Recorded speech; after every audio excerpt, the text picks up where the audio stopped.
हाय सोनालिका ताई. ही हाय. कशा आहात तुम्ही? मी मस्त मस्त. ओके. ताई आज आम्ही तुम्हाला भेटायला आलो आहे आणि तुम्ही सुंदर अशी पंती पेंट करता आहात.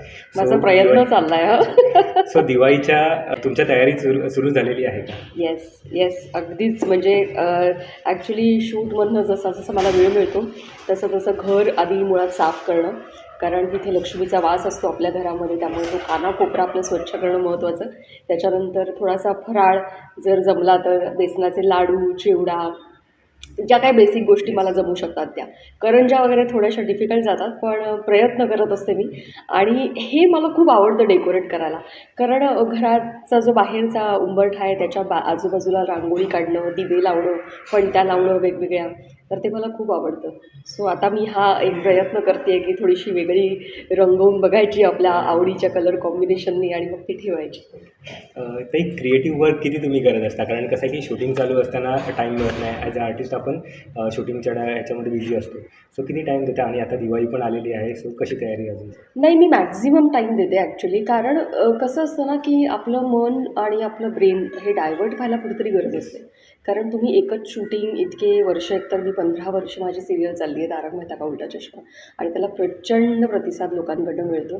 सो मी ते करते, तर त्याच्यामध्ये मध्ये तुम्हाला एक ब्रेक जरुरी असतो माइंडला तुमच्या.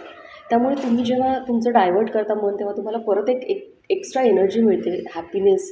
जो काही तुम्ही क्रिएटिव्ह करता त्याच्यातनं तुम्हाला जी काही एनर्जी मिळते त्याने तुमची आणखीन एक जो उत्साह असतो तो वाढतो, डबल होतो.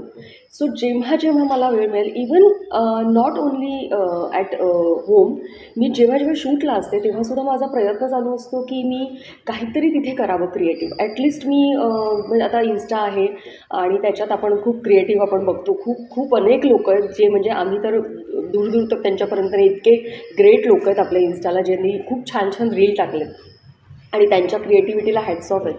तर थोडं थोडं ते बघून एनकरेजमेंट मिळते आणि मग आपणही आपलं डोकं चालवायला लागतो की काय आपण वेगळं करू शकतो, बसल्या बसल्या हे करतो ते करतो.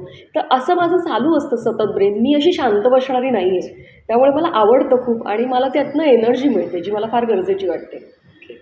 ताई आपल्या लहानपणीच्या आठवणी असतात, कारण आता तर तुम्ही पेंट वगैरे करताय, म्हणजे शाळेच्या टायमात पण तुम्ही कंदील बनवणं किंवा असं काही वेगवेगळे क्राफ्ट आपण करत असतो. तुमची अशी आठवण?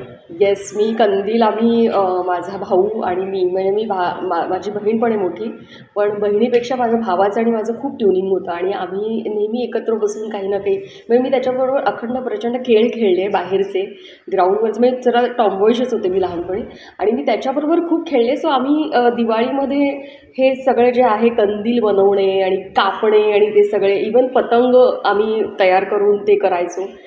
तर आम्ही खूप एन्जॉय केलं आहे, खूपच एन्जॉय केलं आहे. म्हणजे मी आणि फटाके उडवणं, स्पेशली बॉम्ब वगैरे त्यावेळेला खरं तर घाबरायला व्हायचं, पण ते घाबरत घाबरत का होईना तिथपर्यंत पोचून उद्बत्ती न्यायची आणि ती पेटवायची, एवढं डेअरिंग करायचं आणि ती मजा यायची मग. आणि ते सकाळी 5 वाजता, म्हणजे ती जी गंमत होती मुळात, पहाटे उठून जे फटाके फोडायचे अंधारामध्ये, त्याच्यात जी काही गंमत होती, आणि मग नंतर फावल्या वेळामध्ये दुपारच्या वेळात त्या टिचक्या फोडणं, ह्याच्यात जी गंमत होती आणि त्या फटाक्यांचा वास, हा मला प्रचंड आवडायचा. आताच तुम्ही सांगितलं की सकाळी 5 वाजता पहाटे फटाके फोडवायचे, म्हणजे लोकांची झोप उडवायची असते. तेव्हा असं काही होतं का? म्हणजे लहानपणी वगैरे आपले अंगात असे, म्हणजे असे मस्ती वगैरे असते की आपण हे करूया, ते करूया, किंवा काहीतरी असं करामती करत असतो. असे काही केलेत का? नाही, मी तशी, आम्ही खूपच साधे होतो, म्हणजे आमच्यावर असे एक लिमिटेशन्स पण होते की आपण, आणि मुळात ते नेचरमध्येच नाही आहे की कोणाला त्रास देऊन काही करावं, असं तर मी कधीच विचार केला नाही की आम्ही कोणीच, म्हणजे इवन माझ्या भावानी पण. तेव्हा पद्धत होती फटाके उडवण्याची. आता आपण थोडंसं ग्लोबल वॉर्मिंगमुळे थोडंसं आपण थोडं अवॉइड करतो, विच इज ऑल्सो गुड. ते आपण फॉलो करायला पाहिजे आपल्या, जसा समाज चालला आहे किंवा त्याच्याप्रमाणे जिथे पॉझिटिव्हिटी आहे किंवा जिथे लोकांना काही त्रास होणार नाही हे बघितलं जातं, तर तिथे आपण त्या पद्धतीने चालावं. सो तेव्हा लहानपणी हा सगळा अवेअरनेसच नव्हता, तेव्हा भरपूर फटाके उडवले, पण असा काही मुद्दामून कोणाला त्रास दिला असं नाही. त्या सगळेच उडवतात, अरे यातले हे पण उडवतात, ते पण उडवतात, मग आपण पण उडवतो, एवढंच माहिती होतं. सो तो इनोसन्स होता आणि त्यात जी काही गंमत वाटायची तीच आम्ही एन्जॉय केली. ते लहानपणी कसं असायचं की म्हणजे आपल्या लहानपणी वगैरे की दिवाळी असेल किंवा काही फेस्टिवल असेल तेव्हाच शॉपिंग असायची, तेव्हाच काहीतरी वेगळं, म्हणजे सगळ्यात भारी घ्यायचं असेल तर तेव्हाच असायचं. करेक्ट. सो त्या आठवणी तुमच्या कशा होत्या? कारण आत्ता तर प्रत्येक महिन्याला आपण शॉपिंग करतो. हो, म्हणजे खरं तर असं म्हणायला हरकत नाही, कारण तेव्हा असं फायनान्शियली खूप काही परिस्थिती अशी खूप ग्रेट नव्हती आणि बाबा एकटेच होते आणि आम्ही तिघं होतो, म्हणजे आम्ही टोटल 5 जण होतो. सो तेव्हा खरं तर दिवाळी म्हटलं की ती दिवाळी त्यावेळेला वाटायची. कारण वर्षभरात एकही कपडा न घेणं किंवा अति चैनोच्या काही गोष्टी नसायच्या. म्हणजे पंचपक्वान्न किंवा आपले आपले फराळाचे पदार्थ हे फक्त दिवाळीलाच व्हायचे. आता वर्षभर आपण केव्हाही चकल्या खातो, केव्हाही चिवडे करून खातो. तर आता खरं तर ते महत्त्व त्यावेळेला जे वाटायचं ना, म्हणजे आता आपण खातही नाही दिवाळीत खरं तर चकली आणि हे. वेगळेच आपल्याला समोसे आणि वडेच आवडतात फायनली. तेव्हा ती जी गंमत होती ना, खरं त्याचं मोल म्हणजे ते अनमोल आहे सगळ्या गोष्टी किंवा त्यावेळेचे क्षण हे सगळे. सो मला वाटतं त्यावेळेला आम्ही ते एन्जॉय केलं आणि ते फक्त वर्षभरातनं एकदाच आमची काय ती कपड्यांची दिवाळीची म्हणून खरेदी व्हायची. आता म्हणजे उठसूट उठलं की कुठेही जाऊन शॉपिंगला आवडला, घेतला असं होतं. सो तेव्हा मजा होती. पण आता ही काही वेगळी मजा आहे. सो म्हणू शकतो आपणच. नक्कीच ताई. तेव्हा जरी पैसे कमी असेल तरी आनंद खूप मोठा असायचा. मोठा असायचा. तर पण ते दिवस आठवतात का? ते दिवस आता आठवल्यावरती कसं वाटतं? नाही, खूप छान वाटतं. म्हणजे ते वेगळेपण कळतं आणि तेव्हा त्याची किती किंमत होती हेही कळतं आणि मजा होती. त्या म्हणजे हे अनुभव विसरणं कठीण आहे आणि ते परत क्षण येणार नाही आहे हेही सुद्धा माहिती आहे. त्यामुळे खरं तर तो जमाना किंवा ती त्या आठवणी आहेत त्या अजूनही आम्ही कधी-कधी आठवण करतो. आम्ही 5 जणं म्हणजे आई-बाबा आणि आम्ही तिघं हे आम्ही खूप आमचं सॉलिड बॉन्डिंग आहे आणि अजूनही आम्ही कधी-कधी बसून 5 जणं आम्ही हे सगळे शेअर करतो अनुभव आणि खूप इमोशनल होतो. कारण आम्हाला त्या आठवणी आहेत. कारण आम्ही खरं तर मूळचे मुंबईचे नाही. आम्ही खूप बाबा बँकेत असल्यामुळे खूप बदल्या झाल्या. सो नांदगाव, जळगावमध्ये अनेक ठिकाणी आम्ही फिरलो. त्याच्यानंतर आम्ही मुंबईत 90मध्ये शिफ्ट झालो. सो तेव्हा ॲक्च्युली म्हटलं तर काहीच कोणाचं नाव नाही, कोणाचं काहीच एवढं म्हणजे एक सगळ्यांनी जे आपण आपल्या आपल्या आयुष्यात सेटलमेंट आणली आहे आणि त्या लेवलला आम्ही पोहोचलो आहे, तर आईबाबांना खूप समाधान आहे त्या गोष्टीचं, की आज मुलं मुंबईत येऊन सेटल झाली आहे. प्रत्येकाचं मोठं मोठं घर आहे. ताई दादरला राहते, माझा भाऊ नेरूळला NRIमध्ये राहतो. मी एका ह्या फील्डमध्ये आहे जिथे मला नाव आहे. सो त्यांना हे समाधान आहे. पण डेफिनेटली ते मूळ आम्ही जे पेरलं आहे किंवा आमचे जे इमोशन्स, आमच्या भावना, आमचे अनुभव आम्ही जे घेतलेत, त्याच्यामुळे आमची जी घट्ट हे आहे आमचं रिलेशन आणि आमची जी एक बॉन्डिंग आहे ते अजून त्याच्यामुळे टिकून आहे. कारण त्या परिस्थितीतनं आम्ही ह्या परिस्थितीत आलो आहे. सो नक्कीच त्या ह्याच्यातनी किंमत आहे. डायरेक्ट आपल्याला जेव्हा मिळतं ना तेव्हा कदाचित कुठेतरी ते हरवते. पण आता ती किंमत खूप आहे. त्यामुळे ते बॉन्डिंग पण अजून टिकून आहे. सो थँक्यू देवाला की ते पण दाखवले दिवस आणि हेही आज बघायला मिळतं. नक्कीच ताई. ही अचिव्हमेंट तर आपण याच्याकडे येणारच आहोत, कारण Yes. तुमची स्ट्रगल जर्नी वगैरे तेही करणारच आहोत. सो त्याच्या व्यतिरिक्त आता आपण दिवाळी करतोय ना, सो दिवाळीमध्ये मला तुमची एक आठवण ही ऐकायला आवडेल, की आपण लहान असताना आपण हट्ट करून आईवडिलांकडून मागत असतो काही ना काहीतरी. जेव्हा तुम्ही या लेवलला आलात, की आपल्याकडे बऱ्यापैकी फायनान्शियल आपण स्टेबल झालेत वगैरे, पहिली गोष्ट कुठली आईवडिलांना दिली होती, की ज्यांना ते बघूनच त्यांच्या डोळ्यात आनंद अश्रू आले होते? म्हणजे असं काही स्पेसिफिक मी काही केलं नाही. पण फायनान्शियली मी जेव्हा कमवायला लागले, मी खूप आधी कमवायला लागले. म्हणजे मी जेव्हा 11वीत होते, म्हणजे मी मुंबईत जेव्हा आले, तेव्हा मला पहिलं नाटक लगेच मिळालं व्यावसायिक आणि तेव्हापासून माझं इन्कम चालूच झालं होतं. सो असं काही स्पेसिफिक मी केलं नाही, कारण त्यावेळेला तशी काही अशी बुद्धीही नव्हती आणि मुळात आईबाबांच्याही अशा फार अपेक्षा नव्हत्या. आणि असं होत गेलं की 5 जणांचा जो भार 3 जणांचा जो भार माझ्या बाबांवर होता, तो शेअर केला गेला कुठेतरी अननोइंगली आणि त्यांना ते आतून एक समाधान होतं. कारण मुंबईत राहणं एवढ्या सगळ्यांना घेऊन आणि आमच्या जळगावला आमचा मोठा बंगला होता. तर त्या बंगल्यातलं सामान एका रूममध्ये आणि एक छोटी रूम आणि एक अशी मोठी रूम एवढेच आमच्याकडे होतं आणि त्याच्यात हे सगळं माववायचं आणि आम्ही सगळ्यांनी ते ॲडजस्ट करायचं. हे आमच्यासाठी खूप मोठं आणि त्याच्यात बाबांना जेव्हा ती मदत व्हायला लागली, तेव्हा अननोइंगली त्यांना कुठेतरी समाधान मिळालं आणि आम्हालाही बरं वाटलं, की आम्ही काहीतरी त्यांना एक हातभार लावू शकतो. तर असा प्रकार करत आम्ही पुढे गेलो आणि एक मोठी गोष्ट अशी की म्हणजे मोठी म्हणजे माझ्यासाठी नाही, पण हेल्प अशी झाली की लग्न जो मी केलं त्याच्यात माझा खर्चाचा वाटा मी मोठा ठेवला होता. तर जेवढी अमाऊंट माझ्या अकाउंटमध्ये होती ती मी बऱ्यापैकी माझ्या लग्नासाठी वापरली, जो त्यांच्यावर मी भार नाही दिला.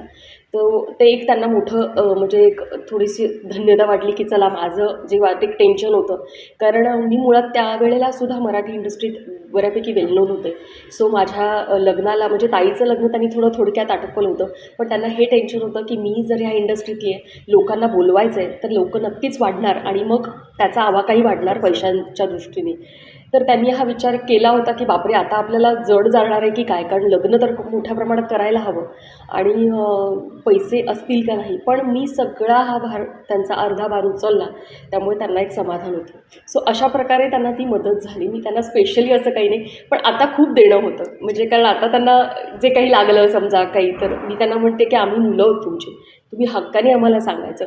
आणि मुळात एवढं स्ट्रॉंग बॉन्डिंग असल्यामुळे ना, आम्हाला त्यांच्या मनात काय किंवा त्यांना काय हवं आहे हे आम्हाला नकळतपणे कळतं आणि आम्ही त्यांना पोचवतो. तर त्यांना मागावं लागतच नाही, त्यामुळे त्याच्यातच ते समाधानी असतात आणि ते मुळात समाधानी आहेत म्हणून आम्हाला खूप द्यावंसं वाटतं. सो आमच्याकडनं ते देणंही होतं. सो ॲक्च्युली आम्ही देणारे कोणी नाही, आईबाबा म्हणजे सर्वस्व असतात, त्यांनी आम्हाला खरंच खूप दिलं आहे आणि त्यांचे आशीर्वाद आमच्यासाठी मोठे आहेत. पण जे काही अशी आर्थिकदृष्ट्या थोडीफार आमच्याकडनं थोडासा खारीचा वाटा त्यांच्यापर्यंत पोचतो, तो होतो म्हणजे आमच्याकडनं. तरीच या दिवाळीला द्यायचं झालं तर काय झालं स्पेशल? खरं तर अजून काही ठरवलं नाही आहे, पण थोडंसं आईने आता किचन वगैरे थोडंसं तिने रिनोव्हेट केलं. तो त्यातला जो अर्धा खर्च आहे तो मी देणार आहे. मी तिला असं करते कारण तिला खूप आवड आहे संसाराची, घराची. तिला असं नवीन वेगवेगळं फ्रेशनेस लागतं आणि ती खूप सुंदर तिच्या पाककला आहेत. ती खूप सुंदर प्रकारे जेवण वगैरे बनवते. तिला बक्षिसं मिळतात त्या पाककृती. तर तिला खूप आवड आहे ह्या सगळ्याची. तर मी तिला म्हटलं की तू काहीतरी रेनोव्हेट करून घे आणि थोडंसं चकाचक बनव आणि तुला आवडतं त्या जागी तू खुश राहा. सो त्याच्यात थोडासा माझा वाटा असेल. हे झालं आपलं क्राफ्टचं. आता फराळाचं काय ताई? कारण तुमच्याकडे बघता तर तुम्ही डाएट फॉलो करत असाल किंवा असंही असाल की किती अजिबात फराळावरती नाही, ताव नाही. माझ्याकडे बघून अजिबात वाटणार नाही की मी डाएट वगैरे करते. मला खायची खूप आवड आहे आणि बेसिकली खूप काही क्रिटिकल गोष्टी मला फार जमत नाही. लाडू वगैरे हळूहळू जमायला लागले. चिवडा येतो आणि करंज्या वगैरे थोड्याशा, ते स्टफिंग वगैरे फार मला ते आवडत नाही. आणि मुळात आईच्या हातचं एवढं खाल्लं आहे ना छान छान, तर मग त्याच्यात आपली रिस्कच घ्यावीशी वाटत नाही. सो असं होतं की बाहेर मिळतं आहे आणि मुळात दुसरी गोष्ट अशी आहे मोठी की शूटिंग असतं आमचं, त्यामुळे 2-3 दिवसच सुट्टी असते आणि ती दिवाळीत असते, त्याच्या आधी नसते. त्यामुळे तो बनवायला वेळ मिळतोच असं नाही. त्यामुळे ती एक जी कंटिन्युटी लागते ना, की तुम्ही दरवर्षी बनवताय, मग हे चुकलं ह्या वर्षी नाही, आपण दुसऱ्या वर्षी करेक्ट करू, तो करायला स्कोपच नाही आहे. त्यामुळे मग मी त्याच्यात पडतच नाही जास्ती. अगदीच वेळ मिळाला तर मग लाडू आणि चिवड्यापर्यंत मी पोचते. मग बाहेरून थोड्याशा गोष्टी आणायच्या आणि देवाला दाखवायच्या.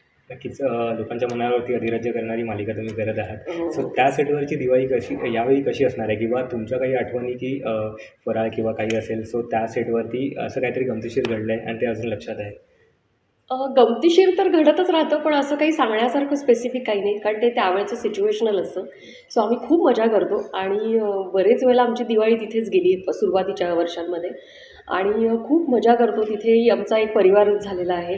सो त्याच्यात धमाल येते आणि घरी वेळ मिळाला की घरी आम्ही एन्जॉय करतो. सो आठवणी अशा फार काही नाही.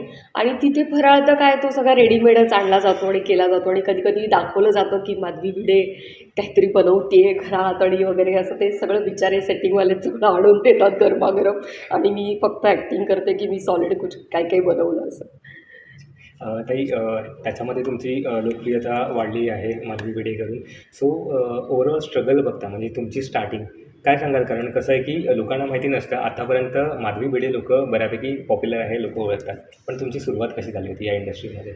नाही, सुरुवात माझी म्हणजे मला आता जवळ-जवळ 30 वर्ष झाली असतील, कारण मी 11व्या वर्षापासनं 11वीत असल्यापासून मी काम करते. सो इतकी वर्ष मी या इंडस्ट्रीत आहे. मराठी इंडस्ट्री आधी रादर मी खूप काम केलं तिथे, खूपच म्हणजे माझ्या जवळजवळ 40 सिरियल्स झाल्या. कारण तेव्हा लॉन्च झाले होते चॅनल्स खूप. म्हणजे प्रभात, तारा चॅनल, ई-टी-व्हीचे भरपूर लँग्वेजेसमधनं निघालेले चॅनल्स, नंतर स्टार मराठी, हे सगळे म्हणजे खूप त्यावेळेला लॉन्च झालेले. तेव्हा खूप सिरियल्स मी केल्या एका वेळेला, म्हणजे 5-5 सिरियल माझ्या ऑन एअर होत्या त्यावेळेला. सो तेव्हा खूप काम केलं. मराठी नाटकं केली 4-5 आणि मग नंतर ही सिरियल मिळाली. सो आता 15 वर्ष इथे असल्यामुळे मराठीशी तसं म्हटलं तर म्हणजे फ्रेंड्स भेटतात, को-आर्टिस्ट भेटतात, पण काम करायला अजून काही मिळालं नाही आहे. सो आता स्ट्रगल म्हटलं तर त्यावेळेलाही होता. पण आता एकाच 15 वर्षात मी तिथे असल्यामुळे आता स्ट्रगल तसा नाही आहे. पण रोज एक चॅलेंज असतं कारण मोठी जबाबदारी आहे. आमचा शो एवढा मोठा आहे की लोकांच्या अपेक्षा असतात आणि मग ती जबाबदारी आम्ही पार पाडतो. पूर्ण टीमला ती एक जबाबदारी असते. सो आम्ही तिथे जाऊन जे करतो ते एक थोडंसं क्रिएटिव्ह आपल्या पद्धतीने जेवढं करता येईल तेवढं आम्ही तिथे देतो आहे 100% आमचं. आणि ते अशा प्रकारे होतं. स्ट्रगल मध्ये होतं ज्यावेळेला ही सिरियल मिळायच्या आधी, तेव्हा सगळीकडेच. पण तेव्हा मिळतही होतं. असं नव्हतं की मी घरी बसले होते. त्याच्या आधी माझं हम तो तेरे आशिक हे नाटक चालू होतं. संजय मोने आणि पुष्कर श्रोत्री, मुक्ता बर्वे आणि ते जितेंद्र जोशी आधी करत होते. नंतर मग आमची जोडी आली. सो मी ते केलं. त्याच्यानंतर ही सिरियल मिळाल्यानंतर मग नाहीच झालं करणं. नाही, लोकांच्या अशा कंप्लेंट पण आहेत की सोनालिका ताई ताई तर हिंदीमध्येच करतात, मराठीमध्ये करतच नाही. म्हणजे लोकांना माहितीच नाही की एवढं काम करून झालेलं आहे. सो पुन्हा हो. कधी मराठीत पाहायला मिळणार आहे.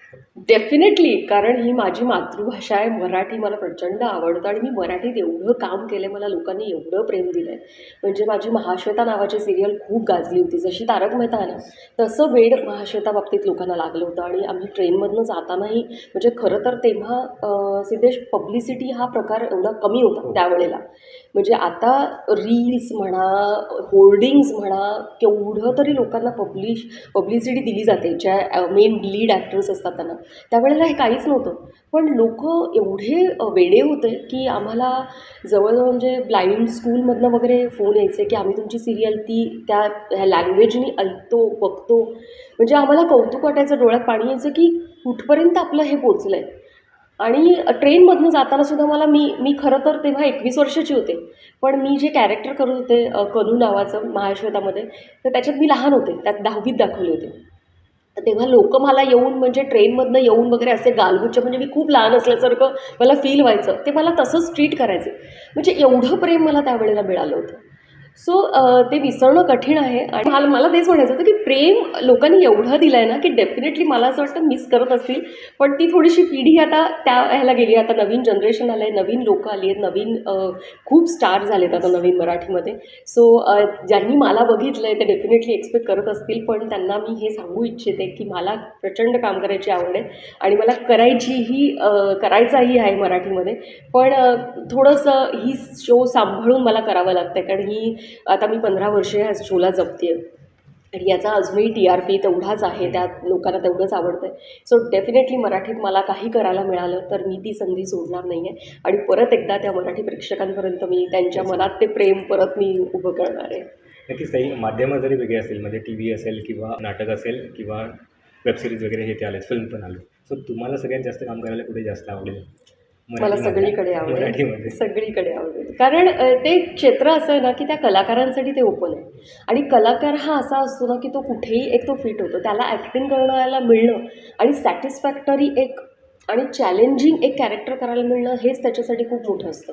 सो ते कुठलाही प्लॅटफॉर्म असू देत, तो ग्रेटच असतो जो काही प्लॅटफॉर्म असेल. कारण प्रत्येक इतकी दुनिया आहे मोठी, की काही लोकांना नाटकंच खूप आवडतात, काही लोकांना सिरियल्सच खूप आवडतात, काही लोकांना फिल्म्समध्ये बघायला आवडतं. सो मी एक लिमिट नाही ठेवणार. मला जिथे काम करायला मिळेल, जिथे खूप छान कॅरेक्टर करायला मिळेल, जे चॅलेंजिंग असेल, खूप चांगलं असेल, तिथेच मी करणार. आणि मला त्या प्लॅटफॉर्मचं असं काही रिस्ट्रिक्शन्स नसणार आहे. जिथे मला करायला मिळेल तिथे मी करेन. नक्कीच आपला इंटरव्ह्यू जे पाहत असतील डायरेक्टर वगैरे, प्रोड्युसर, ते नक्कीच विचार हो, करतील आणि करा. मराठीमध्ये तुमचं लवकरच आगमन परत येस, पुन्हा एकदा येस, होणार आहे. येस. सो ताई, आपण जेव्हा काम करत असतो आणि आपलं कॅरेक्टर एवढं वाजत असतो, गाजत असतो, आपल्या रिअल नावापेक्षा आपल्या कॅरेक्टर नावाने आपल्याला ओळखलं जातं. किती भरून येतं तेव्हा? छान वाटतं. कारण मला 2 नावं आहेत आता. कारण माधवी नावाने आधी मी कनू, म्हणजे ॲक्च्युली मला खूप छान वाटतं. कारण तेव्हापासनं म्हणजे जेव्हापासनं मी काम करायला सुरुवात केली, लोकं मला वेगवेगळ्या त्या कॅरेक्टरनी ओळखतात. ते मला खूप गंमत वाटायची. मला तेव्हा कनू म्हणायचे. आणि त्याच्यानंतर 1-2 अजून सिरियल आल्या. त्याच्यातली जी नावं होती तीही मला म्हणायचे. त्याच्यानंतर हे माधवी नाव पडलं आहे. तर आता मला खूप जणांनी माधवी नाव म्हणूनच सेव्ह केलं आहे फोनमध्ये. त्यामुळे मजा वाटते, की 2 नावं आहेत आपल्याला. लोकांनी मला कोणी हाक मारलं माधवी तरी मी बघते वळून. कारण त्यांचं वेगळं प्रेम आहे ना ते. त्यांनी त्याच्यावरच प्रेम केलं आहे. सो ते त्यांच्या जवळचं नाव आहे. त्यांच्या हृदयातलं नाव आहे. सो मी त्यालाही रिस्पेक्ट करते आणि डेफिनेटली सोनालिका म्हणून पण ओळखावं लोकांनी ही अपेक्षा असतेच थोडीशी, कारण ओरिजिनल ते नाव घेऊन मी फिरते. पण दोन्ही नावात मला गंमत आहे आणि मजा वाटते. माधवी भिडे याच्यामध्ये लोकांना आपलेपणा असं वाटतं की खरंच ही म्हणजे आपल्या घरची वगैरे आहेत, Yes. आपल्या घरचे वगैरे ते असं. सो तुमच्यात म्हणजे सोनालिका आणि माधवीमध्ये काय साम्य आहे, तुम्ही काय सांगाल त्याबद्दल? किती साम्य आहे? साम्य आहे त्या कॅरेक्टरमध्ये, कारण ती पण टिपिकल अशी बिझनेस वुमन आहे. ती हाऊसवाईफ नाही आहे. ती नवऱ्याला मदत करते. म्हणजे तिचं एक कन्सेप्ट आहे की नवरा आणि आपण मिळून, दोघं मिळून हा संसार उभं करूया, जसे माधवीचे विचार आहेत. त्यामुळे मला खूप सिमिलॅरिटी वाटते आणि ती खूप अशी ओपन आहे किंवा ती सगळ्या आयुष्यातल्या सगळ्या मजा मजा करायला ती तयार असते. त्यात ती पैसा नाही बघत. जसा भिडे कंजूस आहे थोडासा, तो बजेट बघतो, तशी माधवी नाही आहे. ती म्हणते अच्छा इथे एन्जॉय करू शकतो ना, कमवू पैसा आपण, इथे एन्जॉय, आत्ता हा क्षण एन्जॉय करायचा आहे ना, मग टेन्शन नाही घ्यायचं, करूया एन्जॉय. ह्या विचारांची ती आहे जशी मी आहे. म्हणजे आमच्याकडे सेम घरात पण तशीच थोडीशी परिस्थिती आहे की तो थोडा कंट्रोलमध्ये. पण मला ते बरं वाटतं, कारण एकजण कोणीतरी असं असलं पाहिजे, तरच ते संसाराची गाडी बरोबर जाते. दोघंही उधळे असले आणि दोघंही कंजूस असले तर मग त्या जीवनाला मजाच नाही आहे. सो ते कॉम्बिनेशन आहे ते मला इकडे पण मिळालं आहे, ऑनस्क्रीन आणि ऑफस्क्रीन पण मिळालं आहे. So I am happy both ways. आणि मी इथे माधवी बऱ्यापैकी मला सिमिलर वाटते माझ्याशी. सोशल मीडिया बऱ्यापैकी प्रगत झालेला आहे. Yes. सो त्याच्यावरती तुम्ही ॲक्टिव्ह असता. आता मालिका जसं बघतो आपण की त्याच्यामध्ये पापड लोणचं वगैरे ते असतं. तुम्हाला असं सोशल मीडियावरती काही फनी कमेंट्स किंवा असे मेसेजेस येतात का की वेगळं असं हो, काही? हो. खूप येतात, खूप येतात. आम्हाला आचार पापड पाठवा किंवा फोन आम्हाला ते नंबर द्या तुमचा. मग 8:30 वाजता किती वाजता मिळतील आम्हाला आचार पापड, हे डिलिव्हरी वगैरे सगळं. आम्हाला घरं, आमची जी गोकुलधाम सोसायटी आहे तिथे आम्ही शूट करतो, त्यांना असं वाटतं की आम्ही खरंच तिथे राहतो. आम्ही घरी जातच नाही. तर ते म्हणतात, तिथे येऊन विचारतात की इथे आम्हाला फ्लॅट मिळेल का?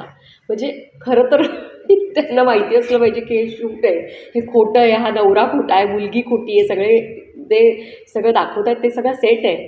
पण तरी इतकं त्यांना बिलिव्हेबल वाटतं की हे खरंच घडतं आहे आपल्यासमोर.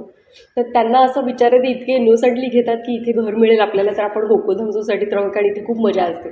सो असे पण त्यांचे प्रश्न आणि कमेंट्स येतात. सो फनी असतात. खूप छान वाटतं कधीतरी की मजा त्यांना किती रिअल वाटतं किंवा ते आपल्याशी किती कनेक्ट करतात याचं कौतुक वाटतं.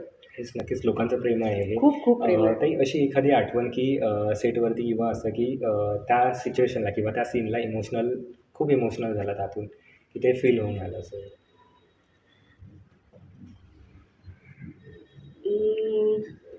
नाही, असं तर ह्या सिरियलच्या बाबतीत तसं होत नाही, कारण ह्याचा जॉनरच मुळात Yes. वेगळा आहे. आणि आम्ही कितीही सिरियस सीन्स आम्हाला आले तरीसुद्धा इमोशनली आम्ही कनेक्ट जास्त करू शकत नाही, कारण मुळात त्याला त्या जॉनरला आम्हाला कंटिन्यू ठेवायचं असतं. ते हरवू द्यायचं नसतं. सो एक सीन जर तो इमोशनल असेल तर दुसरा सीन जरा फनी असतो आणि आम्हाला त्याच्यातनंही थोडं फन शोधावं लागतं. कारण कुठेही असं वाटता कामा नये की ही फॅमिली ड्रामा आहे. तो आम्ही तेच जपायला लागतं आम्हाला, कारण कॉमेडी मुळात सोपं नाही आहे. आम्हाला खूप वाटलं तरी लोकांना वाटतं की हसवायचं तर आहे, कॉमेडी असे रिॲक्शन दिल्या की कॉमेडी होतं. तर तसं नाही आहे. त्या पंचेसमधनं ती रियालिटी दाखवणं आणि रियालिटीमधनं समोरच्याला हसू येणं, पण आपण हसत नाही आहोत. आम्ही जे टिकवून ठेवतो त्याच्यातनं मेसेज पण द्यायचा आहे, पण त्यातनं लोकांना बोर पण होता कामा नये आणि कुठेही तो फॅमिली ड्रामा नाही वाटला पाहिजे. ती कॉमिक सिरियल आहे, त्याच्या थ्रू आपण लोकांपर्यंत कसं पोचू शकतो हेच आम्ही प्रयत्न करत असतो. सो आम्ही फार अडकून गेलो ना त्याच्यात तर ती वेगळी सिरियल होऊन जाईल. सो आम्हाला तो स्कोपच नसतो. त्यामुळे आम्हाला वाटलं की आम्ही खूप डीप जातो आहे, खूप इमोशनल होतो, खूप सेन्सिटिव्ह होतो आहे, तर आम्ही एकमेकांना मदत करतो. नाही, हे पंच निकाल, कारण इवन समोरचा पण विचार करताना तो पंच काढतो काहीतरी की त्यातनं हसायलाच येतं ऑटोमॅटिकली.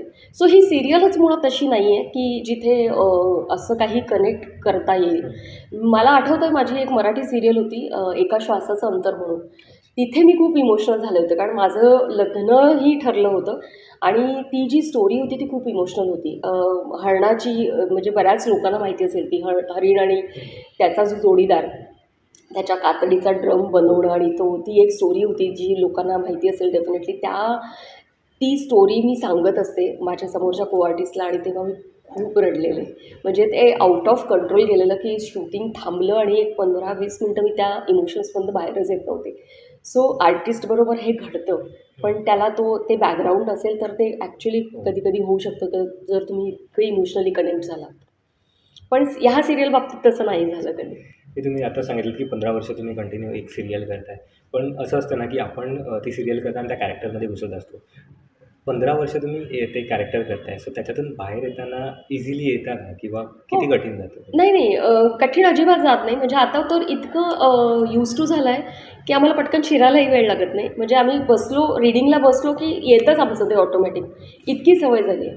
आणि मंदार आणि माझं ट्युनिंग आणि आमची केमिस्ट्री इतकी स्ट्राँग आणि इतकी छान आहे, की एकमेकांना आम्ही सजेस्ट करत पुढे जातो. पटकन पंचेस निघतात. पटकन आम्ही खूप वेळेला असं होतं, की त्यांनी जो विचार केला तोच मी केलेला असतो आणि आम्ही दोघं एका वेळेला ते बोलतो.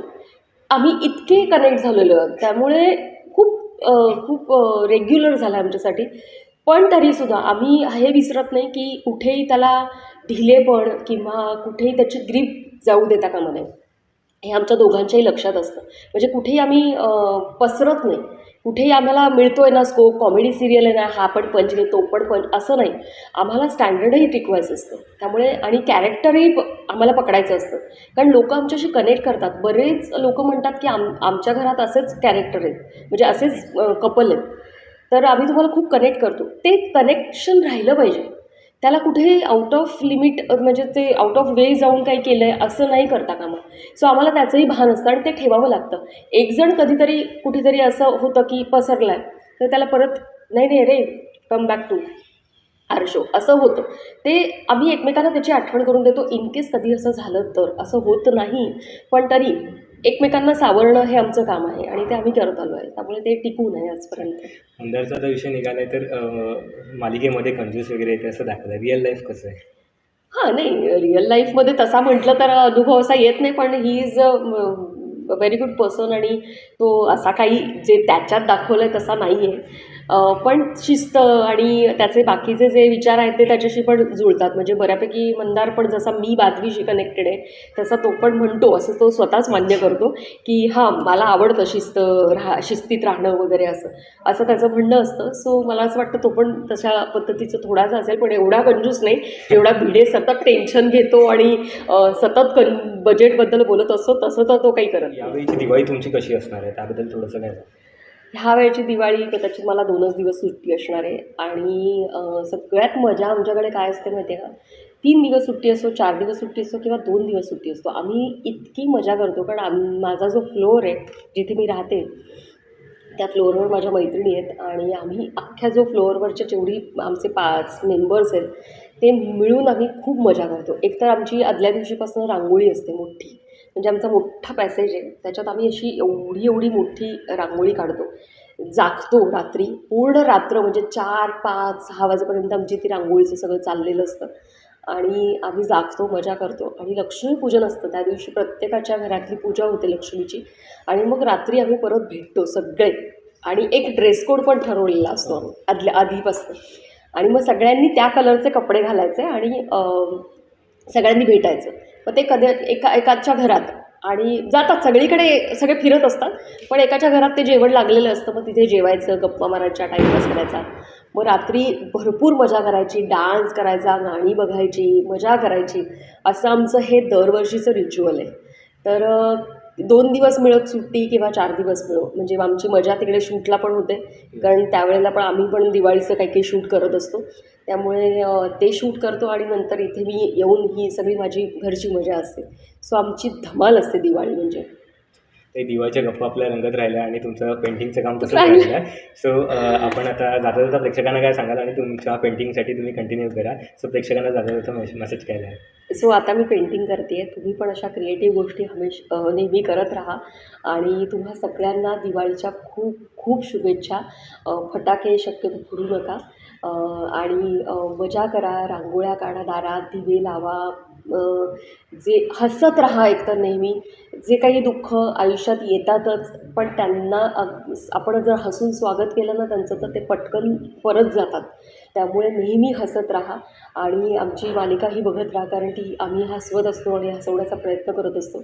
सो तीही बघत राहा नेहमीच. आणि आपण लवकरच भेटूया मराठी इंडस्ट्रीमध्ये. मी काहीतरी मराठी पटकन घेऊन येईन तुमच्यासाठी. आणि तुमचं प्रेम मला आत्तापर्यंत तुम्ही दिलंत, मी 15 वर्ष तुम्हाला न दिसूनही, त्याबद्दल मी खूप खूप खूप आभारी आहे तुमची. आणि असंच प्रेम मला देत राहा आणि तुमचे आशीर्वाद माझ्या पाठीशी असू दे. थँक्यू.